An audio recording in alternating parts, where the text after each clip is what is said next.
Okay, guys, I'm excited to have Andrea with us today on the Brave podcast. If you were at the conference in October, the Brave conference, Andrea was one of our amazing guest speakers and just impacted that room. You let God use you so well. It was just a beautiful just testimony of his work in your life. But if you were not there, Andrea, first of all, welcome and thank you for your time. But if you could just introduce yourself, a little bit about the organization you run, and then we'll kind of get further into the weeds of some of the stuff that we're talking about today. Awesome. Well, thank you so much for having me. We had such a great time in October, and so I'm super glad to be on this time with you. But my name is Andrea Mills, and I'm the founder and executive director of the Love Like Lexi project. And so it's a project that was started in 2021 after we lost our daughter to suicide in 2019. And so, as a mom, but also as a registered clinical nurse, as a parent, when this happened to our family, I really wanted to understand number one, why this happened. And then number two, like what were the missing pieces in my daughter's life, the things that she actually needed in her life.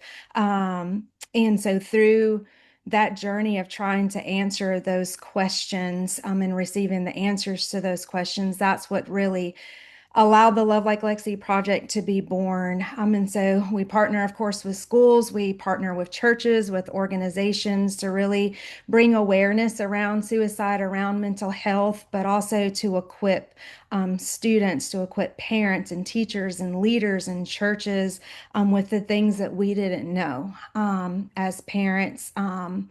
As believers, as teachers and leaders ourselves, the things that we feel could have helped prevent what actually happened to our family.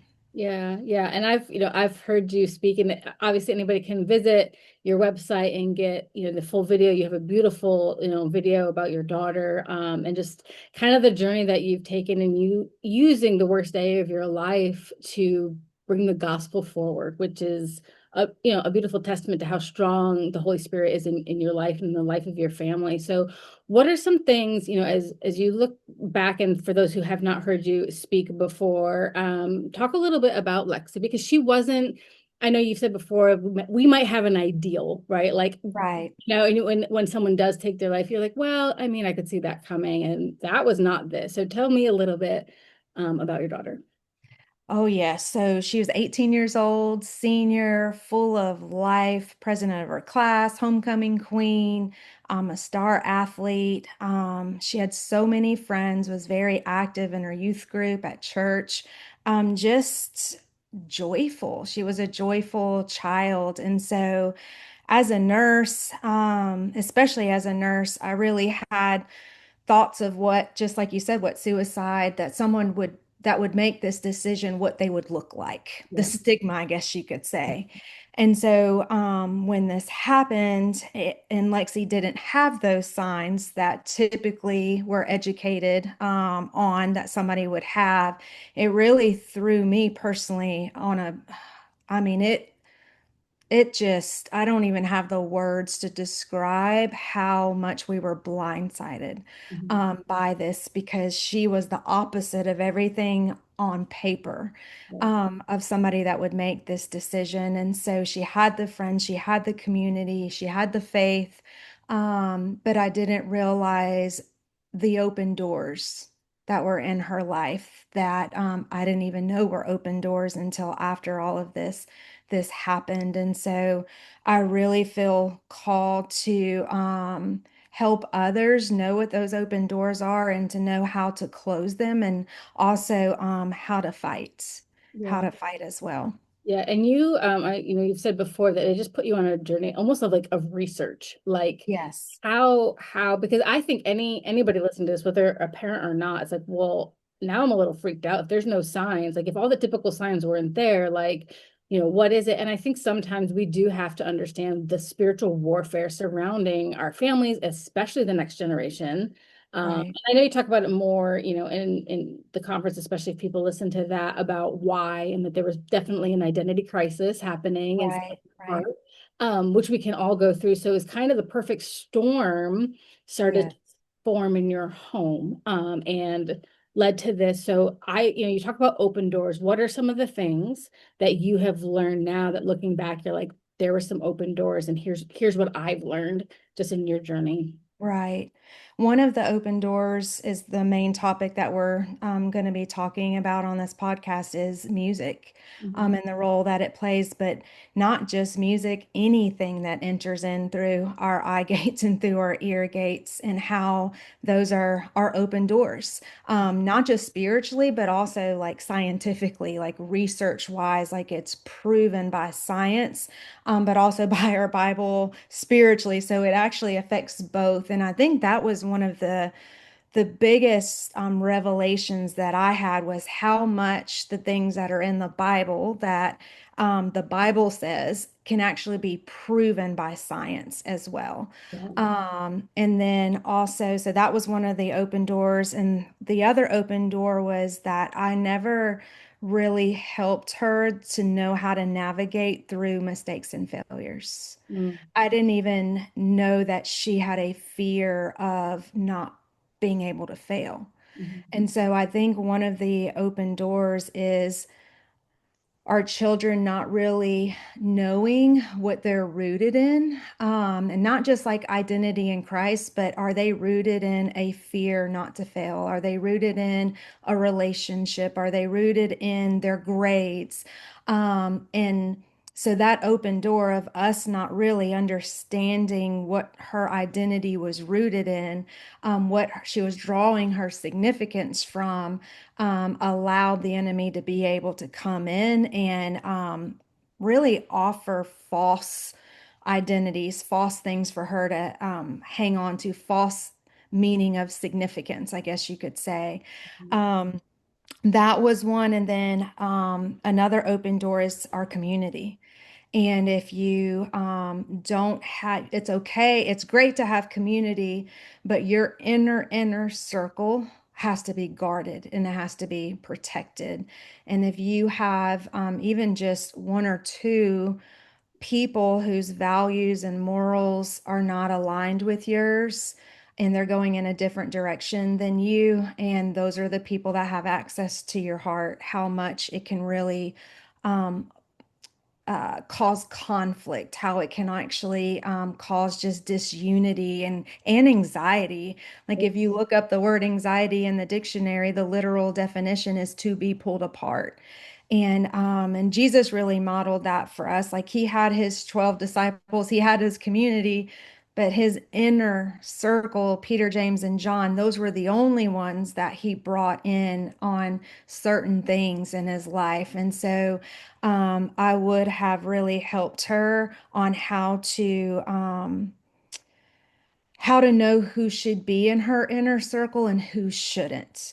And Mhm, there's no way to help somebody know who should be in their inner circle if they don't know what they really value themselves. mhm, And so an open door also was her not really knowing what her true values were. mhm, I mhm. guess even when I was growing up, my parents, they didn't do that with us. There was no such thing as um, how to really guard like your heart to understand how your heart's really shaped. There was no um, words of boundaries or any of those types of things. And so I didn't do that with her. I just assumed that she just knew what was important to her, what her true values were. And that's not the case. Mhm, They need help understanding how their heart is shaped, mhm. so that they can guard and protect that heart. Yeah, it's so, I mean, hindsight is everything, right? And I think, man, when you go through all of the ways, I feel like we can be attacked, it starts to feel overwhelming. And I know that, that's why the power of prayer is so, because each child is different. Like you look at like Right, different ways. And I do look at that even now, looking back on my own kids, like, man, I didn't have that conversation, not directly. And I think how right. people direct, raw, uncomfortable conversations can be, especially with your teenager who probably doesn't want to hear it.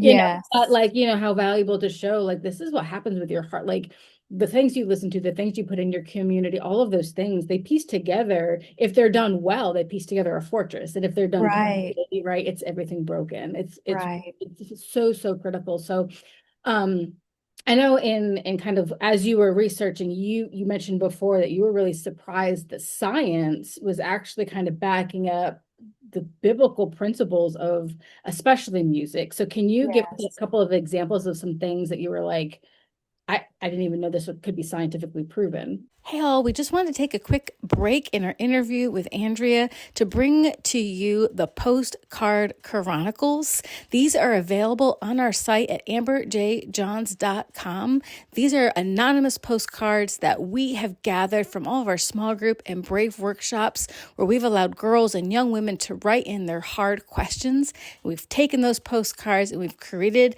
short devotional series for your small group, for your personal time, anywhere from ages 12 to 18. These questions are so good, so honest, and so real. We hope they help you develop time alone with the Lord, but also as a leader or as a small group facilitator to tackle these questions that we know more of you are having. So feel free, go over to our website, amberjjohns.com, and download the first series of the Postcard Chronicles this February 28th. Thank you so much. And now back to our interview. Right, right.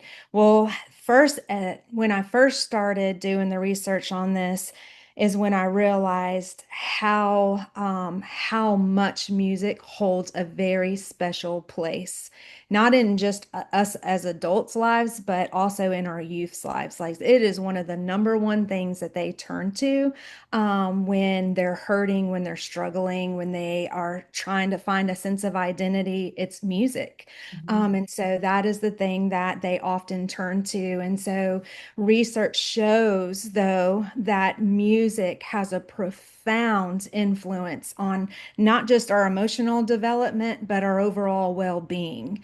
It shows that it shapes our thinking, that it drives our thoughts, that it drives our emotions. And so biblically, that I knew that music, like worship music, could heal us. I knew that worship music could deliver us. I knew how it made me feel when I actually, especially when this happened to our family, like there were moments I couldn't pray. Like I was in so much pain and grief and had a heaviness on me. It was very hard to articulate a prayer. And so worship music was the only thing that was very much easier for me to do is because music is it's subconscious. Those lyrics, they stay inside of our minds and inside of and our mind is part of our soul, our mind, our will, our emotions. That's how we're designed. And so in those hard dark moments, I didn't even really have to think about the song. It's like they just came naturally. And so in that can happen secularly or spiritually, either or, but those songs would just bubble up. And I remember even the very night that this actually happened to our family, I remember just having um, my body was like in so much shock. My physical body was in so much pain. And as lyrics of a worship song started coming out of my mouth, where I didn't even know the whole song, it was just bits and pieces of the song, I could feel it just wash over me. And it lifted that heaviness that I was feeling. And so when I started doing the research, I started seeing that certain songs, certain frequencies, it actually calms your heart rate. It lowers your blood pressure. It lowers your respiratory rate. It releases stress. And so, but I didn't know that until I started doing the research of like scientifically why it helps, but also spiritually how it helps. But then another profound thing was that if we're struggling with anger, if we're struggling with sadness, especially if we're isolated, that the music that we're listening to in that moment can increase those emotions. If we're really angry and we're listening to angry music, how it drives that emotion, but also how it can bring us out. So it can bring us in, but it also can bring us out at the same time. And Mhm. so those are just a few of the things. Yeah, no, and I don't think I've ever really, yeah, I've heard it, but like to pay attention to it. And so you had mentioned it just in brevity when you were at the conference. And I was telling you earlier, like I go, that piqued my interest because I don't think we really associate that. Like I know it's true, but to walk through like the fact that music can, it can, I look at worship music and like, fun music and that stuff, but there's a really dark side, especially to the music industry, what they're trying to do. There's a whole nother level to this. And like you said, when we're sad, you don't want to listen to happy music. You don't listen to sad music because you're sad. Right, right, yes. And we You did the know? same thing growing up. I say in our parent assemblies all the time, like when we were growing up, if we were broken up with, if a relationship ended, what did we gravitate towards? We gravitated towards that achy, breaky Yeah. type music, Mariah Carey and Boyz II Men, like that's the stuff we would listen to. But now, the music has changed so much since then. Like it has changed so much, and the lyrics are so much darker. The things that were not allowed to even be played on the radio, um, like you would have to buy a CD that said explicit or clean. Mhm. Like, but that's not it's just full reign. So they have access to every type of music. And some of this music they're not even looking for. We're Yeah. not looking for it. We can be on TikTok and a song pop up on there where it's the number one song on rap or on rock or whatnot. It just pops up on your phone. And some of it sounds so catchy. But I always try to tell the students and the parents that we're trying to reach, what's the message behind the song? Why was the song created? What is it trying to say? Because every song, every artist, they have a message that they're trying to convey. And what is it? What is that message that they're trying to convey? But also, what spirit was that song created in? That's a tough one, right? Yeah. Like that makes my stomach kind of go, woo. Yeah. So in the spirit of, what they're trying to convey, I know I've gone on, like you can hear a song and I'm like, I have no idea what they're saying. And then like looked up the lyrics. I mean, with my own kids in general, I'm like, what is that? And then you start reading, because sometimes I think, and maybe it's not on purpose, but maybe it is, it's so hard to understand, Right, like until you realize what the words are, and then you're like, oh, are they right, making it to be hard to understand? And that's what they're right. really saying. So there's a lot of mixed messaging. Did music play a role in what happened to your family?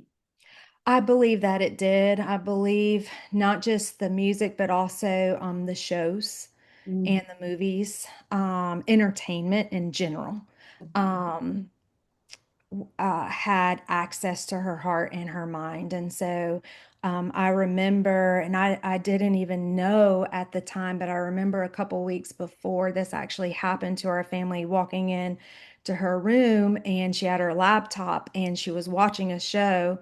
And I remember I had like a gut check inside of my stomach and I said, "What is that?" Like I just had this weird feeling.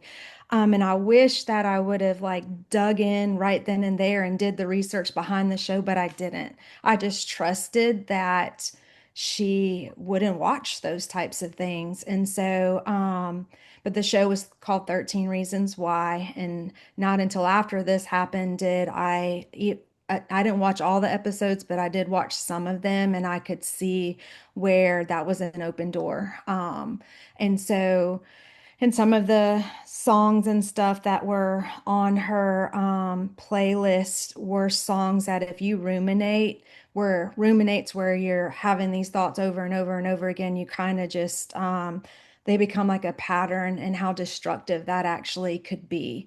mhm. And so I do believe that some of the music that she was listening to, the shows she was watching, some of the books that she was reading, that she and I didn't fully realize the influence that it could have Yeah. over her heart, but also over her mind as well. I think we all, myself included, especially get very careless, like you're like, it's just a show, Right. and, I think we had talked about this when you were here. It's like, I think in the same thing can be seen by three different people and affect them three different ways. That's So, right. how do you know? And I think, those guards just need to be up no matter what.